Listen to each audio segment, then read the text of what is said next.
Alright, welcome to another edition of Boxing Algarete. So, just leaving work. Wanted to do a quick video. I just kind of I had a few things I wanted to express. So, I was at work, I had a little bit of downtime, so decided to, just go on YouTube and, see a couple of videos and stuff like that. So, I watched, I've been kind of trying to watch, from time to time, this ESPN show, in Spanish. It's called, Golpe. If you guys know, there's, Juan Manuel Marquez in that cast, and there's this other, guy from Spain. His name is, David Faltenson, something along those lines. But yeah, I was watching them today, and they were talking about the official announcement of the Canelo Alvarez and Golpe fight. So basically, as I'm watching the show, like, I can see it, what I'm saying? Like, if you're a fan like me who's been around for a very long time and has been watching boxing for a very long time, I know some of the other guys that do videos, they like to call it old media. So I'm gonna just reference that. I'm gonna use their reference so you guys know what I'm talking about. So old media basically likes to basically pick and choose who they think is the best boxers, and they give excuses to whoever they feel is the best. I kind of was seeing that today in that show, and I was a little upset about it. They were praising Canelo for moving up in weight and fighting Golovkin at 175. They think it's a good move on his part, that he's making history. Then they went to, they asked David, and which normally when I've watched the show in the past, I kind of like him because I felt that he was, he was the realest. The realest motherfucker.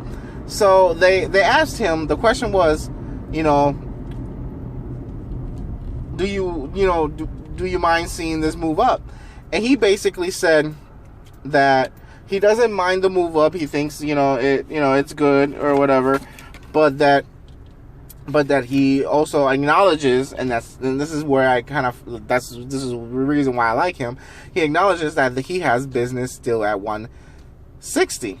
But at the same time, when he said that, before he said that, Marquez and the other guy kept talking about that, that he should, that Canelo should, after he reaches the 175, should go to 168 and and try to do some work there and stuff like that. And I'm in my head, I'm just like, dude, why? He got unfinished business at 160. So when I hear David say that, I'm like, there you go, let him know. So I get a smile on my face. So I'm like, okay, here we go.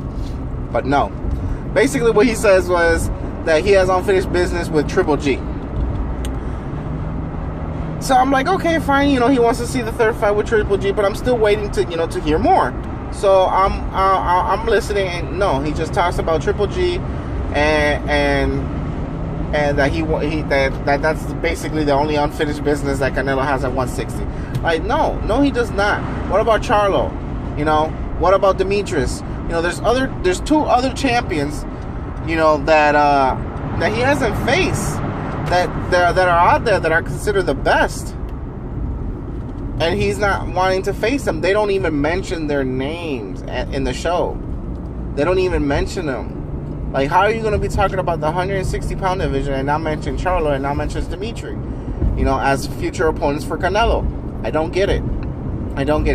But that's what I was kind of getting at, is that you can see the agenda. You can see that these shows have an agenda, that they're not really giving you true news, that they're just trying to push in their product. And their product is Canelo Alvarez and Golovkin, because Golovkin, we all know he is an ESPN fighter.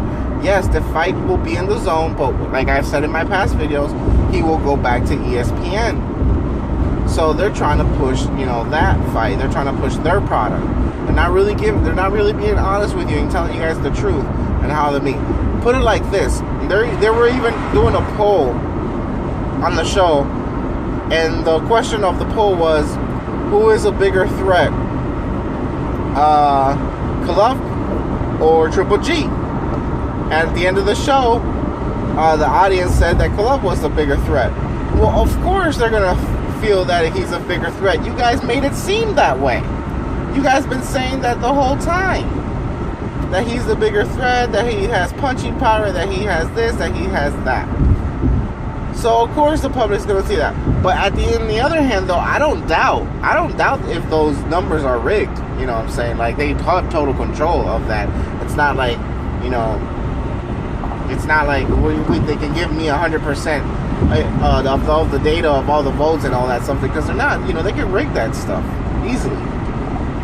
But I'm just gonna go off of them being honest, but also in the fact that if you're watching the show, listening to them, you're gonna think Golovkin is the bigger challenge.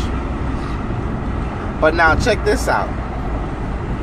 In the show, they're talking, and one of the guys, I can't remember his name, is actually telling David that Triple G and Golovkin have sparred in the past, and that there was rumors that Triple G got the better of him most of the time, or all the time, even to the point that Triple G even dropped Golovkin.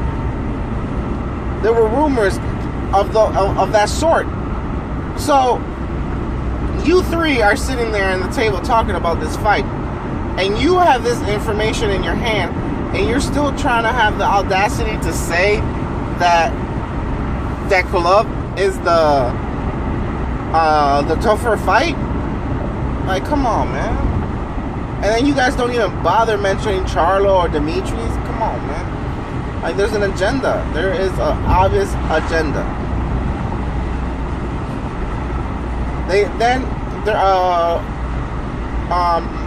They cut through the show. They added a little bit of what happened yesterday. They talked about Munguia's fight tonight too, talking about his defense and how he likes defense and stuff like that. They also mentioned Haney. They barely gave him any time.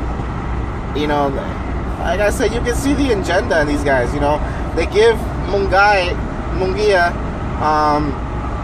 basically a 10-minute segment, but then they spend 2 minutes on Haney, who is a future champion, who's probably going to be the next big thing, but they're giving him no exposure whatsoever. So the reason why I wanted to make this video is because these are shows that are in Spanish. They're Spanish speaking shows, and I watch them because I speak Spanish, and I like to keep up with all the news, with boxing news, and bring to you guys. And wherever I can get it, if it's English or Spanish, wherever I can get my hands on it, I'll get it. So, but the reason why I want to make this video is because I'm tired of all these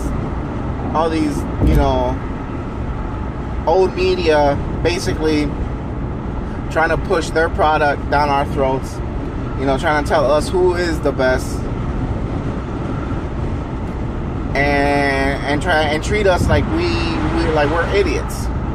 So basically, what I wanted to do is, or what I wanted to ask you guys out there watching, if you guys are interested in me doing videos in Spanish and speaking in Spanish, I am more than willing to do that.